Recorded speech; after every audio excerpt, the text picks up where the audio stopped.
Always choose to talk. We ask the questions. What is needed in the world? Is that going to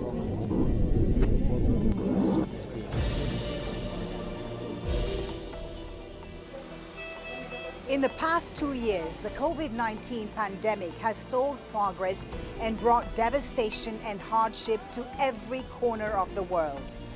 However, the rate of scientific innovation has been extraordinary, resulting in the safe and effective COVID-19 vaccines.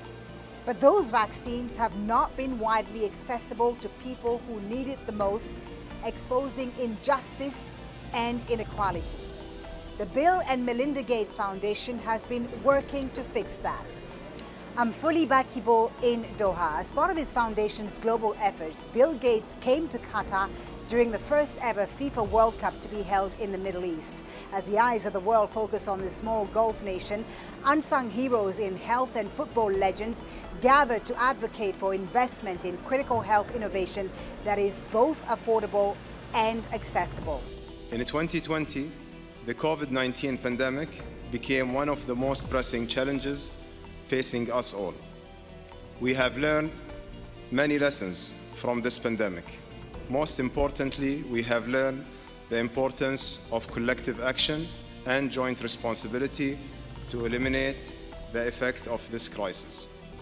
We also learned the importance of investing in innovative healthcare practices to address unprecedented healthcare crises.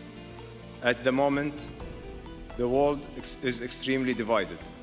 The World Cup reminds us that all nations in the world are connected and that we all have a responsibility to work together to improve global health.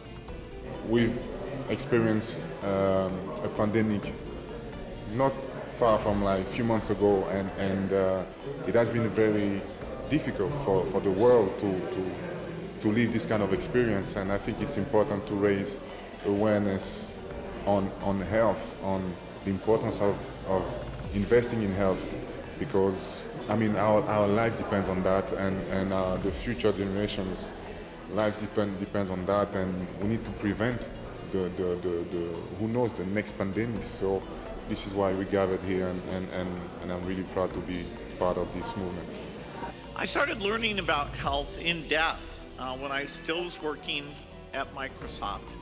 I had started thinking, how was I going to take the wealth that I was lucky enough to have through the success of Microsoft and give it back to the world? And so I was, thinking about equity and health challenges. And so at that time, a lot of people saw the opportunity. And so our foundation has been able to partner with many different governments to invest more in global health.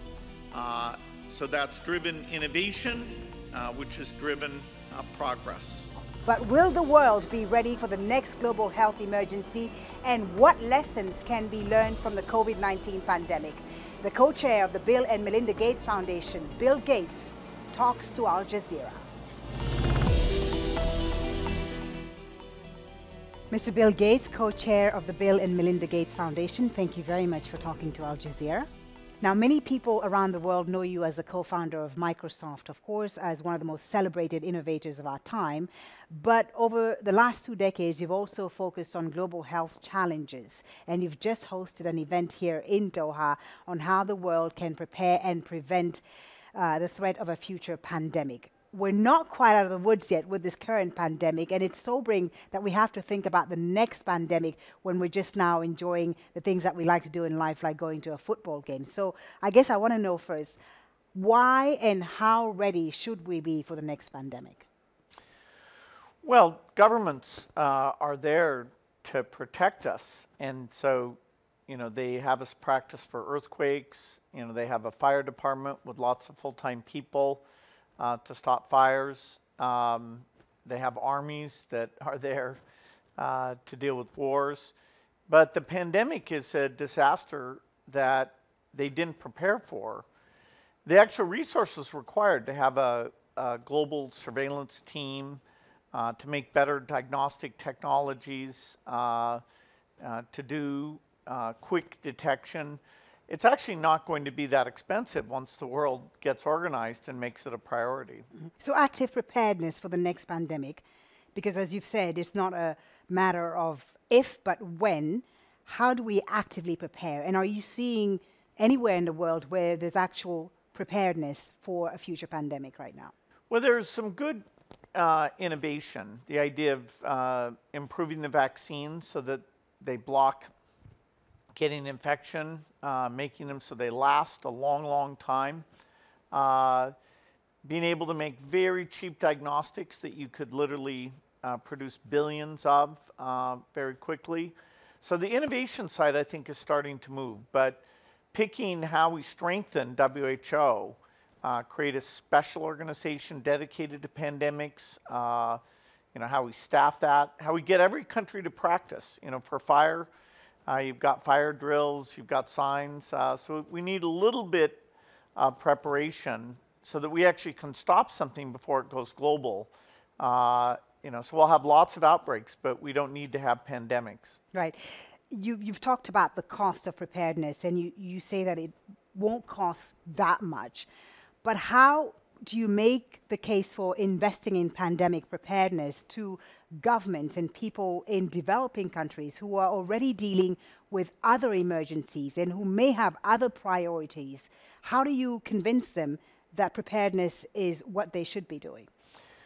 Well, the bulk of the work, and certainly the finances, should be handled by the rich countries because they suffered a lot, and just for their own sake, not as an act of charity, they should help set up the worldwide surveillance. There was 14 trillion of economic damage, and to do this well would require 2 or 3 billion per year. And in fact, a lot of those resources could work on other infectious diseases when there aren't outbreaks, help us keep working on things like measles and malaria. I see it as a pretty wise investment. For the developing countries, this surveillance will be good for them, even though it'll be mostly financed by the rich countries. So it'll help them see how disease is shifting in their country, even if it's not a pandemic. Right. You talk about rich countries helping finance preparedness, but as we've seen with the pandemic, one of the biggest failures was the unequal access to vaccines, of course, which highlighted this deep north-south divide that exists. How do we do things differently then? And how do we ensure that a more diverse group of leaders and scientists and technical experts are involved in shaping the response? How do we make sure that the inequity in vaccine access we saw doesn't happen again in the future? Yeah, the inequity is a little more complicated than people might think. I mean, there were lots of vaccines in China. There were lots of vaccines in India. There were lots of vaccines in the rich countries. The big inequity was that we shouldn't have vaccinated young people anywhere until we'd vaccinated old people everywhere. But the recognition of that, the ability to target the older people, that was tough. Next time what we'll have is factories that are able to produce far faster. And so just in a few months, you should be able to make enough for the world. And so it's not really that we'll have the factories in magic places, because no matter where they are, the rich countries will often try and grab that supply. So we'll have enough supply so that prioritization won't matter because we'll cover everyone. So how do we make sure that innovation in health is affordable?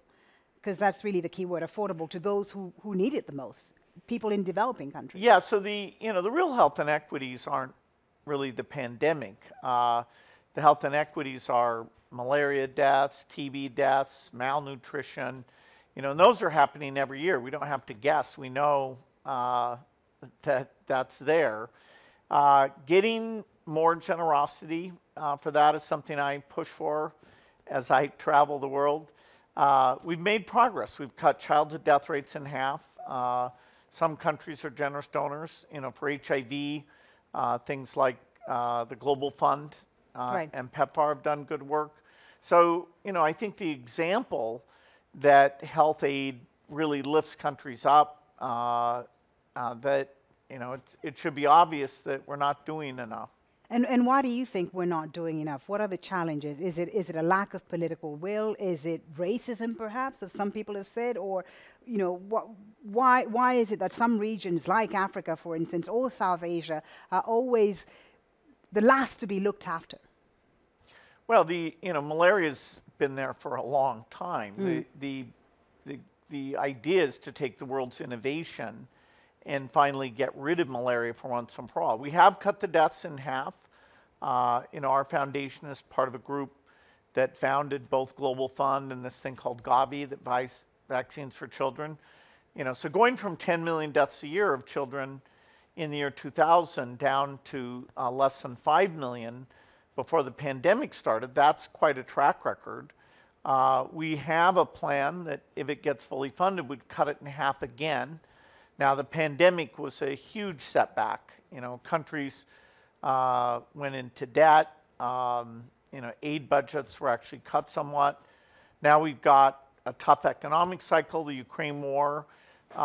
So we have to make it visible how important these issues are. If the kids who are dying were in our neighborhood, we'd buy the bed nets and we'd make it a priority. So I think distance more than ethnicity is at the heart of this. Now, Mr. Gates, one of the other issues and challenges that we were confronted with during this pandemic, especially at the peak of it, was misinformation and disinformation. And you yourself were the target of some bizarre right-wing conspiracy theories when it came to the vaccine, of course. And I know you've had to deal with this in the past, but do you feel that it was different during this pandemic, the misinformation and disinformation that was out there about the disease, about the vaccine? And how did you deal with it? It was quite a surprise. It was people looking for simple explanations, looking for, one bad actor to simplify the surprise of what was going on.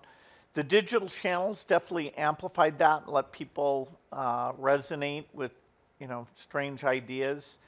It's tragic that probably prevented some people from using masks or taking the vaccine when they needed it. So it did lead to polarization and even more death than we had to experience.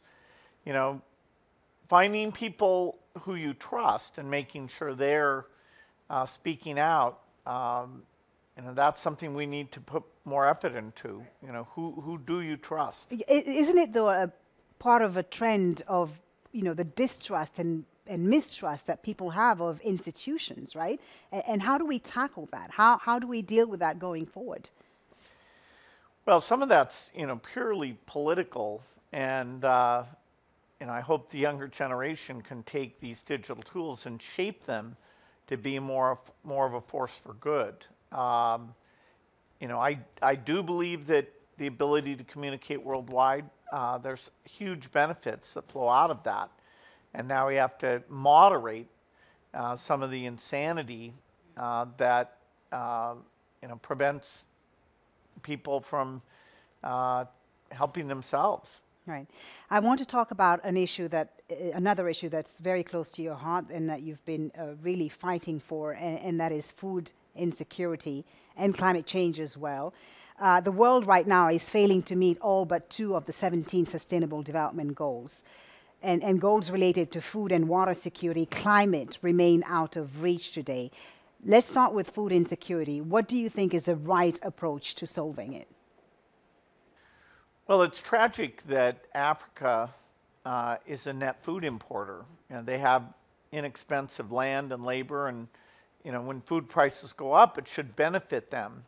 If we can work with them on better seeds, better educating their farmers, better credit to buy the best seeds and fertilizer, understanding their soils so that the fertilizers are properly targeted, they can more than double their output. And that's going to be good for the world. We're making some progress on that, but recognizing that seed innovation is the center of this, That's very, very underfunded right now. Right. And global warming, of course, is a significant factor in food security. And we've seen major devastation this year in places like the Horn of Africa, in Pakistan also. And you've said that low and middle income countries should not be expected to slow the development of their economies for the sake of reducing global greenhouse gas emissions. And so I want to know then, how do we tackle the issue and get back on track? And how do you assess the world's response to global warming? And are you still hopeful that we can avoid a climate disaster? Well, emissions are still at a very high level. And the only way to really deal with this is to innovate. If we take the current innovations like wind and solar and we deploy them very broadly, and then we come up with new ways of making steel and cement, of having planes get powered without emissions, trucks, heating and cooling buildings. There's quite a range of sources of emissions.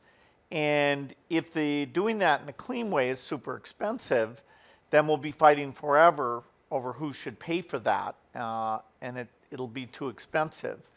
If we can innovate the price of the green approach so that the extra cost, what I call the green premium, gets all the way down to zero, then we'll make more progress on the tough areas. So we are behind.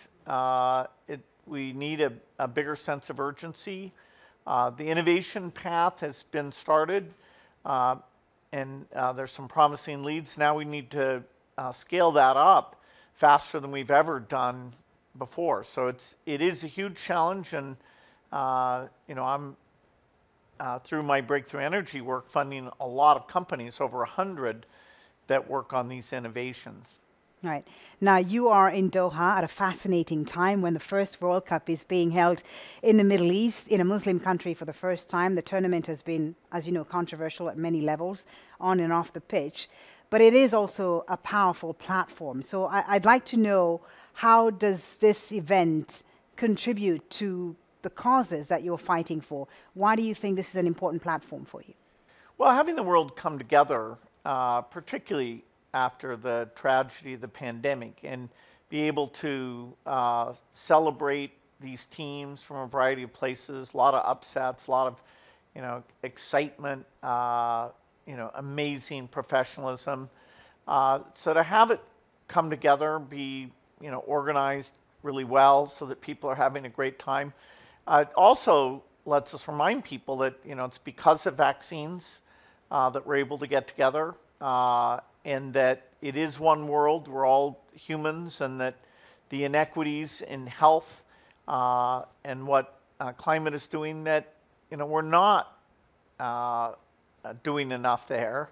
So in a positive way, sort of think, hey, we need to cooperate. And so Qatar, together with our foundation, has been highlighting the health innovators and trying to inspire faster work on reducing these inequities. I want to ask you about your philanthropic work. The Gates Foundation has given some $50 billion to philanthropy since 1994, and you recently announced an additional $20 billion. But there are many who criticize foundations like yours because there is a belief that other interests drive them. So I want to know, is this all purely altruistic? What is it that motivates you to do this and drives you to do this work? Well, there's many different foundations. Ours, the primary thing we do is nutrition and health. So we fund more research on malaria, more research on neglected diseases, more on child vaccines than even the world's governments. And we've seen that can make a huge difference, particularly when we have partners. So it's very gratifying work. I think giving the money away this way is better than somebody consuming it, and so that's what I've chosen to do, working with my co-chair Melinda and an incredible team of people and great partners. But should there not be more oversights, perhaps, of foundations like yours? As you say, there are many of them there. Well, yeah. the U.S. has very strict oversight compared to other countries. We've got minimum payouts. It's got to be for charitable purpose. You can't have a conflict. You know, charity as a whole is about 2% of the world economy. I wish it was more like 4 or 5%. So it's very small compared to governments. And in no way is philanthropy a substitute for government. Government has got to provide the basic education and health, and then philanthropy can come in and support some of the risky innovation, including things like new vaccines. Right. Now, you founded Microsoft in 1975 while much of the world was still using typewriters. And we are, of course, living in very different times today with a newer generation leading in innovation. Do you still feel challenged as an innovator to compete with this new generation? Well, I'm not competing with the new generation. You know, I'm competing with malaria and HIV and, you know, malnutrition. And, you know, fortunately, we can build teams of people cooperating. You know, there's different theories about how to solve all of those. Fortunately, we come back, you know, all the different approaches there. So it's less of a competitive framework, more of a cooperative framework in global health. So what are you learning from this new generation of innovators? What have they taught you? Well, you know, the way the digital tools let us stay in touch is fantastic. A lot of my learning now is about the immune system or primary health care, how we, you know, get the workers to show up enthusiastically. Some countries, even very poor countries, run great primary health care systems. So we're, you know, we get those workers together to share best practices. And so what do you see as your biggest achievement today? If there was something that you want people to remember, I mean, obviously we're not talking about legacy, but what do you see as your biggest achievement so far, and what more do you hope to achieve? Well, the Gates Foundation is an organization, you know, aimed at reducing health inequity, and the people there, the partnerships we have, you know, I'm very proud of that. People don't have to pay attention to it. The goal is simply that we get rid of things like malaria, and so, you know, then you won't have to think about polio or malaria ever again. You know, those are awful diseases, and you know, I'd love for it to be an obscure part of history. All right. Mr. Bill Gates, thank you very much for talking to Al Jazeera. Thank you.